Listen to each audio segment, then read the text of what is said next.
মা, রাত্রেবেলা কি রান্না করছো গো? দেখবে এসো কি রান্না করছি।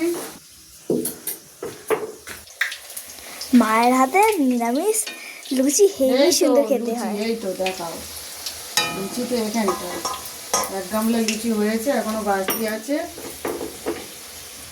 আর কি হচ্ছে চলো দেখবে। হ্যাঁ, তোমার পছন্দের এই দেখো পনির আলুর দম। পনির আলুর দম, হট পনির আলুর দম। নিরামিষ পনির আলুর দম। এই না হলে আমার মা। সে তোমার টিপস দিচ্ছে দেখো, লুচি আলুর দম দেখে।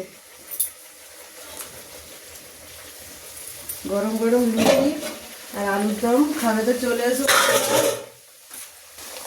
বন্ধুরা, লুচি পনির আলুর দম খাবে তো চলে এসো তাড়াতাড়ি। গরম গরম হচ্ছে। আর কি বলবে বন্ধুদের? গুড নাইট বলবে তো? হ্যাঁ, গুড নাইট বন্ধুরা।